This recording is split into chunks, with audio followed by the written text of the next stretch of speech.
ಜೈ ಸಿದ್ದರಾಮಾನಂದಪುರಿ ಸ್ವಾಮೀಜಿ. ವೇದಿಕೆ ಮೇಲೆ ನಮ್ಮೆಲ್ಲರಿಗೂ ಕೂಡ ಅತ್ಯಂತ ಪರಮ ಪೂಜ್ಯರಾಗಿರುವಂತಹ ಸಿದ್ದರಾಮಾನಂದಪುರಿ ಸ್ವಾಮೀಜಿ ಅವರಿದ್ದಾರೆ. ಕುರುಬ ಸಮಾಜದ ಇತಿಹಾಸ ಪುರುಷರ ಸಾಲಿನಲ್ಲಿ ನಾವು ಅನೇಕ ಜನರನ್ನು ಚರ್ಚೆ ಮಾಡ್ತೀವಿ. ಮೈಲಾರ ಮಹದೇವರ ಚರಿತ್ರೆಯನ್ನು ಮಾತನಾಡ್ತೀವಿ, ಸಂಗೊಳ್ಳಿ ರಾಯಣ್ಣನ್ ಮಾತನಾಡ್ತೀವಿ, ಕನಕದಾಸರನ್ನು ಮಾತನಾಡ್ತೀವಿ. ಹೀಗೆ ಇನ್ನು ಅನೇಕ ಜನ ನಾವು ಅದರ ಪಟ್ಟಿ ಮಾಡ್ತಾ ಹೋಗ್ತೀವಿ. ಒಬ್ಬ ಚಂದ್ರಗುಪ್ತ ಮೌರ್ಯ, ಸಾಮ್ರಾಜ್ಯವನ್ನ ಕಟ್ಟಿದಂತ ಒಬ್ಬ ಚಂದ್ರಗುಪ್ತ ಮೌರ್ಯನ ಬಗ್ಗೆ ಮಾತನಾಡ್ತೀವಿ. ಆದ್ರೆ ಮುಂದೊಂದು ದಿವಸ ಈ ಸಮುದಾಯಗಳಿಗೆ ಕೊಡುಗೆ ಕೊಟ್ಟಂತವರ ಹೆಸರಿನಲ್ಲಿ ಸಿದ್ದರಾಮಾನಂದಪುರಿ ಸ್ವಾಮೀಜಿಯವರ ಹೆಸರು ಕೂಡ ಶಾಶ್ವತವಾಗಿ ಉಳ್ಕೊಳ್ಳುತ್ತೆ. ನಾನ್ ಯಾಕೆ ಮಾತು ಹೇಳ್ತಾ ಇದ್ದೀನಿ ಅಂತಂದ್ರೆ ಅವ್ರ ಎದುರುಗಡೆ ಇದ್ದಾರೆ ಅನ್ನೋ ಕಾರಣಕ್ಕೋಸ್ಕರ ನಾನು ಈ ಮಾತು ಹೇಳ್ತಾ ಇರೋದಲ್ಲ. ಪೂಜ್ಯ ಸ್ವಾಮೀಜಿ ಅವರು ಒಂದು ವಿಶ್ವವಿದ್ಯಾಲಯ ಮಾಡಬಹುದಾದ ಕೆಲಸ ಮಾಡಿದ್ದಾರೆ. ಗುರುಗಳೇ, ನಮ್ಮ ಸಿದ್ದರಾಮಾನಂದಪುರಿ ಸ್ವಾಮೀಜಿಯವರು ಒಂದು ವಿಶ್ವವಿದ್ಯಾಲಯ ಮಾಡಬಹುದಾದ ಕೆಲಸವನ್ನ ಮಾಡಿದ್ದಾರೆ. ನಾನು 2011ರಿಂದಲೂ ಇಲ್ಲಿಗೆ ಬರ್ತಾ ಇದ್ದೀನಿ. ತಿಂತಣಿ ಮಠವನ್ನ ನೋಡೋದಕ್ಕಾಗಿ ಬರ್ತಾ ಇದ್ದೀನಿ. ಯಾವ ಕಾಡಿನೊಳಗಡೆ ಮನುಷ್ಯರು ವಾಸ ಮಾಡೋದಕ್ಕೆ ಯೋಚನೆ ಮಾಡ್ತಾರೋ, ಈ ಬಿಸಿಲು, ಈ ಬೇಲಿ, ಈ ಒಂದು ಸಮಸ್ಯೆಗಳ ನಡುವೆ, ಕಾಡು ಅರಣ್ಯ ಪ್ರದೇಶ ಇದೆ ಎಲ್ಲವೂ ಕೂಡ, ಇದರ ನಡುವೆ ಸ್ವಾಮೀಜಿಯವರು ಇಲ್ಲಿ ಬಂದು ಒಂದು ಸಣ್ಣ ಕುಟೀರದಲ್ಲಿ ಕೂತ್ಕೊಂಡು ಅವರು ಈ ಇಡೀ ಹೈದರಾಬಾದ್ ಕರ್ನಾಟಕದ ಸಮುದಾಯವನ್ನು ತಲುಪುವಂತ ಕೆಲಸ ಮಾಡಿದ್ದಾರೆ. ಸಿದ್ದರಾಮಾನಂದಪುರಿ ಸ್ವಾಮೀಜಿಯವರು ಅವರ ಆರೋಗ್ಯದ ಬಹಳ ಕಠಿಣ ಸಂದರ್ಭದಲ್ಲಿ ಕೂಡ ಹಾಲು ಮತ್ತು ಸಂಸ್ಕೃತಿ ಉತ್ಸವವನ್ನ ನಿಲ್ಲಕ್ ಬಿಡ್ಲಿಲ್ಲ. ಈಶ್ವರಾನಂದಪುರಿ ಸ್ವಾಮೀಜಿಯವರು ಗೊತ್ತಿದೆ, ಇದೇ ವೇದಿಕೆ ಮೇಲೆ ಸಿದ್ದರಾಮಾನಂದಪುರಿ ಸ್ವಾಮೀಜಿಯವರ ಆರೋಗ್ಯ ತುಂಬಾ ಹದಗೆಟ್ಟಿದ್ದ ಸಂದರ್ಭದಲ್ಲಿ ಅವರು ಹಾಲು ಮತ್ತು ಸಂಸ್ಕೃತಿ ಉತ್ಸವ ಮಾಡಬೇಕಾದ್ರೆ ಈಶ್ವರಾನಂದಪುರಿ ಸ್ವಾಮೀಜಿಯವರು ಸಿದ್ದರಾಮಾನಂದಪುರಿ ಸ್ವಾಮಿಗಳ ಆರೋಗ್ಯವನ್ನು ಕಂಡು ಕಣ್ಣೀರು ಹಾಕಿದ್ರು, ವೇದಿಕೆ ಮೇಲೆ ಹತ್ತುಬಿಟ್ರು ಈಶ್ವರಾನಂದಪುರಿ ಸ್ವಾಮೀಜಿಯವರು. ಆ ದಿನದಿಂದ ಇವತ್ತು ಇಡೀ ಸಮುದಾಯದ ಆಶೀರ್ವಾದ, ನಿಮ್ ಪ್ರೀತಿ, ಸ್ವಾಮೀಜಿಯವರು ಇವತ್ತು ತುಂಬಾ ಸುಧಾರಣೆ ಆಗಿದ್ದಾರೆ. ಬಹಳ ಚೆನ್ನಾಗಿ ಗೆಲುವಿನಿಂದ ಓಡಾಡ್ತಾ ಇದ್ದಾರೆ. ಅವರು 100 ವರ್ಷ ನಮ್ಮ ನಡುವೆ ಬಾಳ್ಲಿ ಸ್ವಾಮೀಜಿಯವರು.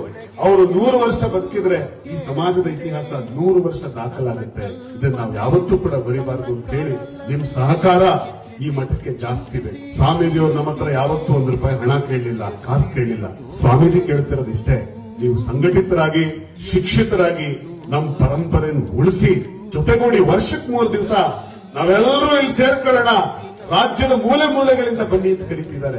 ಹೆಚ್ಚಿನ ಸಂಖ್ಯೆಯಲ್ಲಿ ನೀವೆಲ್ಲರೂ ಭಾಗವಹಿಸಿ ಈ ಸಂಸ್ಕೃತಿ ಉತ್ಸವ, ಹಾಲು ಮತ್ತು ಸಂಸ್ಕೃತಿ ಉತ್ಸವ ರಾಜ್ಯದ ಇತಿಹಾಸದ ಪುಟಗಳಲ್ಲಿ, ಚರಿತ್ರೆಯಲ್ಲಿ ದಾಖಲಾಗೋ ತರ ನೀವು ಮಾಡಿ. ಇಷ್ಟೇ ನಾನು ಸ್ವಾಮೀಜಿಯವರ ಪರವಾಗಿ ನಾನು ಮಾಡ್ಕೊಳ್ಳೋ ವಿನಂತಿ ಅಂತ ಹೇಳ್ತಾ ನನ್ನ ಮಾತುಗಳಲ್ಲಿ ಮುಗಿಸ್ತೀನಿ.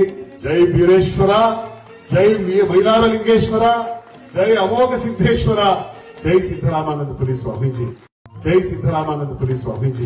ವೇದಿಕೆ ಮೇಲೆ ನಮ್ಮೆಲ್ಲರಿಗೂ ಕೂಡ ಅತ್ಯಂತ ಪರಮ ಪೂಜ್ಯರಾಗಿರುವಂತಹ ಸಿದ್ದರಾಮಾನಂದಪುರಿ ಸ್ವಾಮೀಜಿ ಅವರಿದ್ದಾರೆ. ಕುರುಬ ಸಮಾಜದ ಇತಿಹಾಸ ಪುರುಷರ ಸಾಲಿನಲ್ಲಿ ನಾವು ಅನೇಕ ಜನರನ್ನು ಚರ್ಚೆ ಮಾಡ್ತೀವಿ. ಮೈಲಾರ ಮಹದೇವರ ಚರಿತ್ರೆಯನ್ನು ಮಾತನಾಡ್ತೀವಿ, ಸಂಗೊಳ್ಳಿ ರಾಯಣ್ಣನ್ ಮಾತನಾಡ್ತೀವಿ, ಕನಕದಾಸರನ್ನು ಮಾತನಾಡ್ತೀವಿ. ಹೀಗೆ ಇನ್ನು ಅನೇಕ ಜನ ನಾವು ಅದರ ಪಟ್ಟಿ ಮಾಡ್ತಾ ಹೋಗ್ತೀವಿ. ಒಬ್ಬ ಚಂದ್ರಗುಪ್ತ ಮೌರ್ಯ, ಸಾಮ್ರಾಜ್ಯವನ್ನ ಕಟ್ಟಿದಂತ ಒಬ್ಬ ಚಂದ್ರಗುಪ್ತ ಮೌರ್ಯನ ಬಗ್ಗೆ ಮಾತನಾಡ್ತೀವಿ.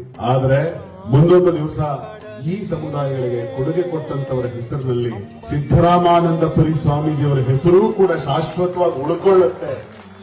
ನಾನ್ ಯಾಕೆ ಮಾತು ಹೇಳ್ತಾ ಇದ್ದೀನಿ ಅಂತಂದ್ರೆ ಅವ್ರ ಎದುರುಗಡೆ ಇದ್ದಾರೆ ಅನ್ನೋ ಕಾರಣಕ್ಕೋಸ್ಕರ ನಾನು ಈ ಮಾತು ಹೇಳ್ತಾ ಇರೋದಲ್ಲ. ಪೂಜ್ಯ ಸ್ವಾಮೀಜಿಯವರು ಒಂದು ವಿಶ್ವವಿದ್ಯಾಲಯ ಮಾಡಬಹುದಾದ ಕೆಲಸ ಮಾಡಿದ್ದಾರೆ. ಗುರುಗಳೇ, ನಮ್ಮ ಸಿದ್ದರಾಮಾನಂದಪುರಿ ಸ್ವಾಮೀಜಿಯವರು ಒಂದು ವಿಶ್ವವಿದ್ಯಾಲಯ ಮಾಡಬಹುದಾದ ಕೆಲಸವನ್ನ ಮಾಡಿದ್ದಾರೆ. ನಾನು 2011ರಿಂದಲೂ ಇಲ್ಲಿಗೆ ಬರ್ತಾ ಇದ್ದೀನಿ. ತಿಂತಣಿ ಮಠವನ್ನ ನೋಡೋದಕ್ಕಾಗಿ ಬರ್ತಾ ಇದ್ದೀನಿ. ಯಾವ ಕಾಡಿನೊಳಗಡೆ ಮನುಷ್ಯರು ವಾಸ ಮಾಡೋದಕ್ಕೆ ಯೋಚನೆ ಮಾಡ್ತಾರೋ, ಈ ಬಿಸಿಲು, ಈ ಬೇಲಿ, ಈ ಒಂದು ಸಮಸ್ಯೆಗಳ ನಡುವೆ, ಕಾಡು ಅರಣ್ಯ ಪ್ರದೇಶ ಇದೆ ಎಲ್ಲವೂ ಕೂಡ, ಇದರ ನಡುವೆ ಸ್ವಾಮೀಜಿಯವರು ಇಲ್ಲಿ ಬಂದು ಒಂದು ಸಣ್ಣ ಕುಟೀರದಲ್ಲಿ ಕೂತ್ಕೊಂಡು ಅವರು ಈ ಇಡೀ ಹೈದರಾಬಾದ್ ಕರ್ನಾಟಕದ ಸಮುದಾಯವನ್ನು ತಲುಪುವಂತ ಕೆಲಸ ಮಾಡಿದ್ದಾರೆ. ಸಿದ್ದರಾಮಾನಂದಪುರಿ ಸ್ವಾಮೀಜಿಯವರು ಅವರ ಆರೋಗ್ಯದ ಬಹಳ ಕಠಿಣ ಸಂದರ್ಭದಲ್ಲಿ ಕೂಡ ಹಾಲು ಮತ್ತು ಸಂಸ್ಕೃತಿ ಉತ್ಸವವನ್ನ ನಿಲ್ಲಕ್ ಬಿಡ್ಲಿಲ್ಲ. ಈಶ್ವರಾನಂದಪುರಿ ಸ್ವಾಮೀಜಿಯವರು ಗೊತ್ತಿದೆ, ಇದೇ ವೇದಿಕೆ ಮೇಲೆ ಸಿದ್ದರಾಮಾನಂದಪುರಿ ಸ್ವಾಮೀಜಿಯವರ ಆರೋಗ್ಯ ತುಂಬಾ ಹದಗೆಟ್ಟಿದ್ದ ಸಂದರ್ಭದಲ್ಲಿ ಅವರು ಹಾಲು ಮತ್ತು ಸಂಸ್ಕೃತಿ ಉತ್ಸವ ಮಾಡಬೇಕಾದ್ರೆ ಈಶ್ವರಾನಂದಪುರಿ ಸ್ವಾಮೀಜಿಯವರು ಸಿದ್ದರಾಮಾನಂದಪುರಿ ಸ್ವಾಮಿಗಳ ಆರೋಗ್ಯವನ್ನು ಕಂಡು ಕಣ್ಣೀರು ಹಾಕಿದ್ರು, ವೇದಿಕೆ ಮೇಲೆ ಹತ್ತುಬಿಟ್ರು ಈಶ್ವರಾನಂದಪುರಿ ಸ್ವಾಮೀಜಿಯವರು. ಆ ದಿನದಿಂದ ಇವತ್ತು ಇಡೀ ಸಮುದಾಯದ ಆಶೀರ್ವಾದ, ನಿಮ್ ಪ್ರೀತಿ, ಸ್ವಾಮೀಜಿಯವರು ಇವತ್ತು ತುಂಬಾ ಸುಧಾರಣೆ ಆಗಿದ್ದಾರೆ. ಬಹಳ ಚೆನ್ನಾಗಿ ಗೆಲುವಿನಿಂದ ಓಡಾಡ್ತಾ ಇದ್ದಾರೆ. ಅವರು 100 ವರ್ಷ ನಮ್ಮ ನಡುವೆ ಬಾಳ್ಲಿ ಸ್ವಾಮೀಜಿಯವರು. ಅವರು 100 ವರ್ಷ ಬದುಕಿದ್ರೆ ಈ ಸಮಾಜದ ಇತಿಹಾಸ 100 ವರ್ಷ ದಾಖಲಾಗುತ್ತೆ. ಇದನ್ನ ನಾವು ಯಾವತ್ತೂ ಕೂಡ ಬರೀಬಾರದು ಅಂತ ಹೇಳಿ ನಿಮ್ ಸಹಕಾರ ಈ ಮಠಕ್ಕೆ ಜಾಸ್ತಿ ಇದೆ. ಸ್ವಾಮೀಜಿಯವರು ನಮ್ಮ ಹತ್ರ ಯಾವತ್ತೂ ₹1 ಹಣ ಕೇಳಲಿಲ್ಲ, ಕಾಸು ಕೇಳಲಿಲ್ಲ. ಸ್ವಾಮೀಜಿ ಕೇಳ್ತಿರೋದಿಷ್ಟೇ, ನೀವು ಸಂಘಟಿತರಾಗಿ ಶಿಕ್ಷಿತರಾಗಿ ನಮ್ಮ ಪರಂಪರೆಯನ್ನು ಉಳಿಸಿ ಜೊತೆಗೂಡಿ ವರ್ಷಕ್ಕೆ 3 ದಿವಸ ನಾವೆಲ್ಲರೂ ಇಲ್ಲಿ ಸೇರ್ಕೊಳ್ಳೋಣ. ರಾಜ್ಯದ ಮೂಲೆ ಮೂಲೆಗಳಿಂದ ಬನ್ನಿ ಅಂತ ಕರೀತಿದ್ದಾರೆ.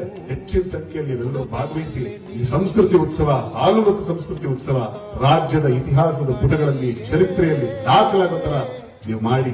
ಇಷ್ಟೇ ನಾನು ಸ್ವಾಮೀಜಿಯವರ ಪರವಾಗಿ ನಾನು ಮಾಡ್ಕೊಳ್ಳೋ ವಿನಂತಿ ಅಂತ ಹೇಳ್ತಾ ನನ್ನ ಮಾತುಗಳಲ್ಲಿ ಮುಗಿಸ್ತೀನಿ. ಜೈ ಬೀರೇಶ್ವರ, ಜೈ ಮೈಲಾರಲಿಂಗೇಶ್ವರ, ಜೈ ಅಮೋಘ ಸಿದ್ದೇಶ್ವರ, ಜೈ ಸಿದ್ದರಾಮಾನಂದಪುರಿ ಸ್ವಾಮೀಜಿ.